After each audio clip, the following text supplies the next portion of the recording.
Hello friends, welcome you all. आप देख रहे हैं द सक्सेस मंत्रास और मैं हूं डॉक्टर विवेक शर्मा। तो जैसा कि हमने सीरीज स्टार्ट करी थी इंपॉर्टेंट टॉपिक्स की रिगार्डिंग जेकेएस मेंस और इवन जो कि यूपीएससी इंटरव्यू भी दे रहे हैं, तो उसी पे ही हम आज नेक्स्ट टॉपिक्स को कंटिन्यू करेंगे। तो आज का हमारा जो टॉपिक रहेगा वो है chief election commissioner and other election commissioners appointment, terms of office and condition of service bill 2023।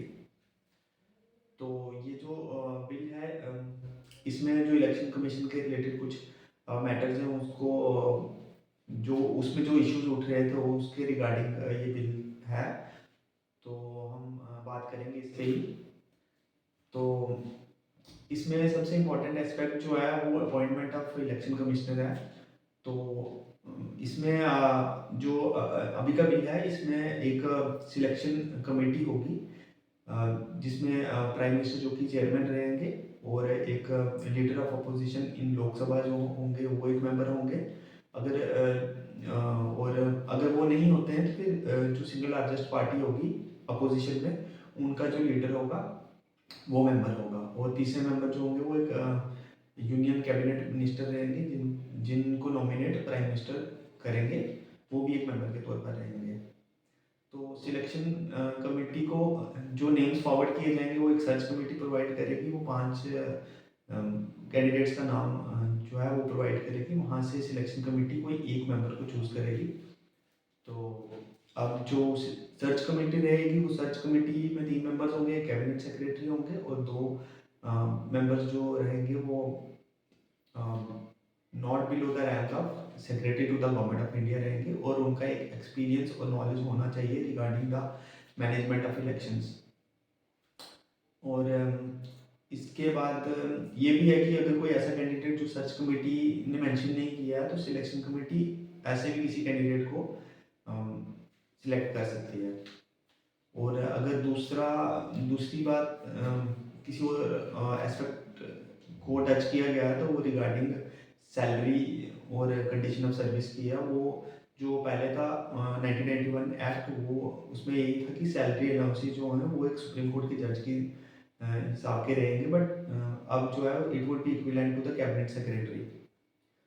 Regarding other provisions वो तो ऑलमोस्ट वैसे ही है जो 1991 एक्ट की थी रिगार्डिंग कंपोजिशन हो गया या फिर टर्म्स ऑफ ऑफिस हो गया या फिर रिमूवल प्रोसीजर की बात करें तो ये तो ऑलमोस्ट वैसे ही है। तो अब इसमें जो सिग्निफिकेंट एस्पेक्ट है, क्या सिग्निफिकेंस है इसमें, तो वो यही है कि काफ़ी देर से एक इशू था, एक वॉइस रेज की जा रही थी regarding the independence of the election commission कि जो है उसकी अपॉइंटमेंट प्रेसिडेंट करता है, बट एडवाइस जो है प्योरली एग्जीक्यूटिव की तरफ से आती है। तो न्यूट्रलिटी इंश्योर करने का थोड़ा सा मसला बन रहा था, वो क्रिएट हो रहा था। तो इसी के रिगार्डिंग सुप्रीम कोर्ट की जजमेंट आई थी जिसमें उन्होंने कहा था कि 3 मेंबर बॉडी होनी चाहिए जिसमें prime minister, leader of opposition और चीफ जस्टिस ऑफ इंडिया होने चाहिए, subject to any law passed by the parliament. तो उसमें थोड़ी सी चेंज करके उन्होंने चीफ जस्टिस की जगह पे कैबिनेट मिनिस्टर को इंक्लूड किया है। तो अब यही है कि इसमें जो इलेक्टोरल इंटेग्रिटी है, रोबस्टनेस ऑफ द डेमोक्रेसी है, इलेक्टोरल डेमोक्रेसी उसको इंश्योर करने की कोशिश की जा रही है।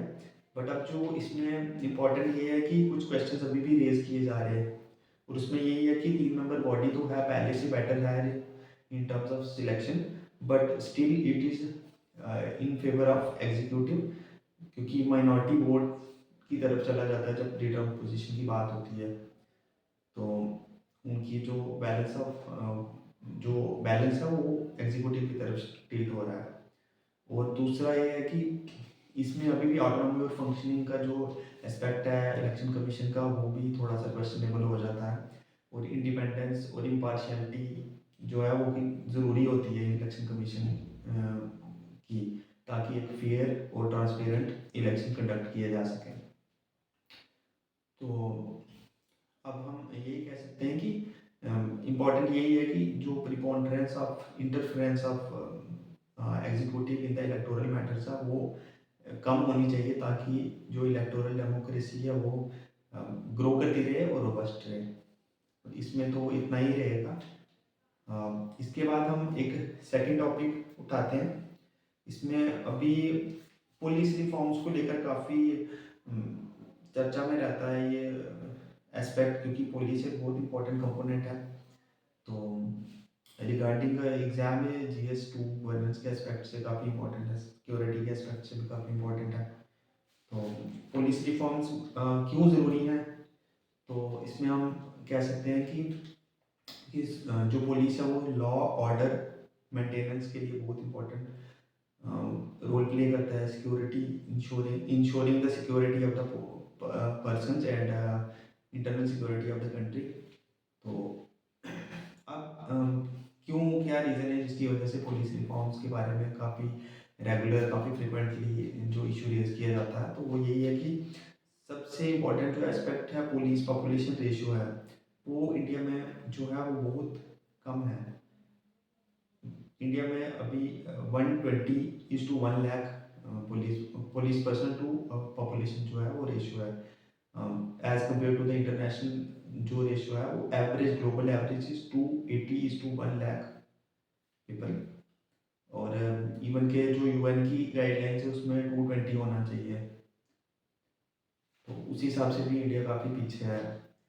तो जिसकी वजह से जो सिक्योरिटी आर्किटेक्चर है वो थोड़ा सा वीकन हो जाता है।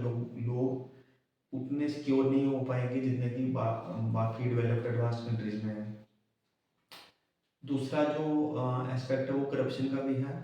तो करप्शन की एविडेंस इस बेसिस पर भी हम कह सकते हैं कि जो सेंट्रल विजिलेंस कमीशन है उनकी एक स्टडी थी, उसके अकॉर्डिंग अराउंड 2015 में 55% जो इंक्वायरीज थी वो इसके अपने मेंबर्स के अगेंस्ट ही थी।